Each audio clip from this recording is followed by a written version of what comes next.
Hello everybody, welcome to Crafty Soup. My name is Misty and today I have for you another layout in my Layout a Day challenge. This is my month-long challenge for the month of May. Today's prompt was about what do you create, and I thought about this for a while, and I thought about talking about my garden, and then a bigger idea came to me, and that is the idea that I'm constantly trying to create order out of the chaotic disorder that is my weed jungle of a property. I'm constantly battling weeds.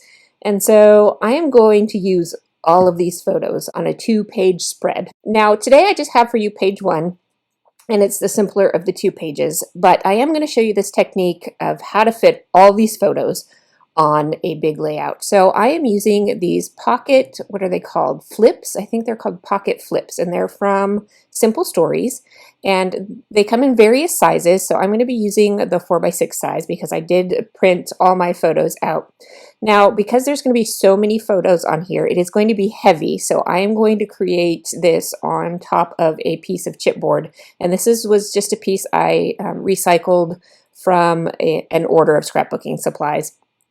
I am going to cover it up to make it a little prettier. I did put, my tape runner on the outside edge for instant stick, and then I'm going to use a nice strong glue all over this to get a very strong stick, because once I adhere all of those photos to this pattern paper layer, I want it to be sturdy and hold up.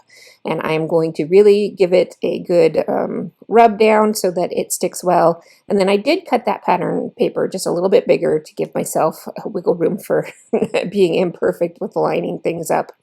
And I am giving myself a 1/4 of an inch border on either side of these pocket flips. And that ended up being, I believe it was 7.5 inches total of a width for this piece. And this piece is actually going to slide in and out of my scrapbook page so that it will be interactive and can be flipped through. Now for the number of photos I had on this side of the layout, I needed 6 flip pockets, and each flip pocket will have 2 photos, well, except for one ends up with 1 photo, but that's okay. So that is a total of 12 photos on this layout. So I just kind of eyeballed lining up my flip pockets in a staggered position all the way up these. And then I've got the 2 photos that go together in one part of the story, and I am tucking those in. And then you can see how you can flip everything.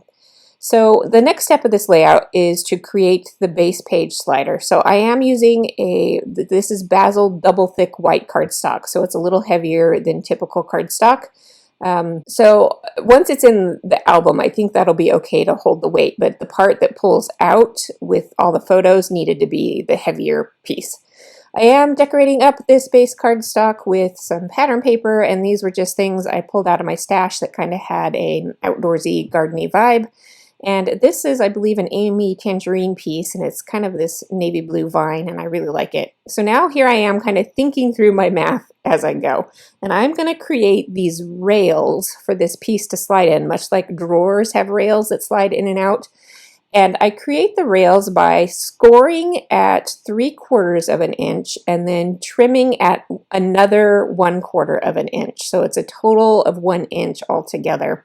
And then I'm going to fold on that score line, and that's going to give me some thickness to put this foam adhesive, and I'm going to double it up here, and you'll see me do this, so that's going to provide plenty of stability to these rails for this big chunky photo piece to slide in and out.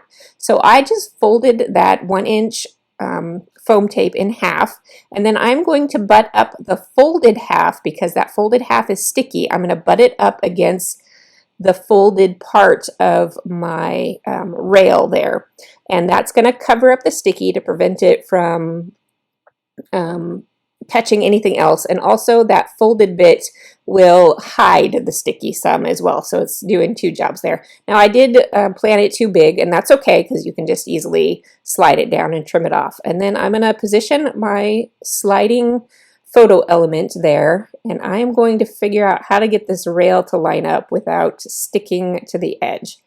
Now sometimes that inner part might be a little bit tacky on depending on your foam tape, so I am going to use a bit of cornstarch baby powder, whatever it is you have. I've got this embossing bag that has that in it, and I'm just going to run that along the edge of my foam tape just to make sure there's no stickiness in there so that my slider will slide in and out freely.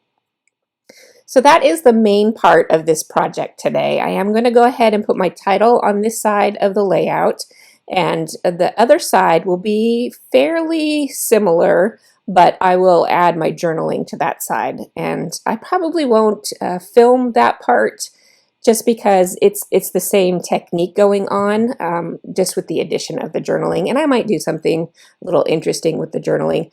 But I know because I'm only doing these videos on weekdays, you're not seeing any of my weekend layouts. And to be honest, I've been kind of taking it easy on the weekends and doing simpler things like Project Life app on my phone, or pages that I made in classes that I'm just kind of filling in with photos and a few extra embellishments.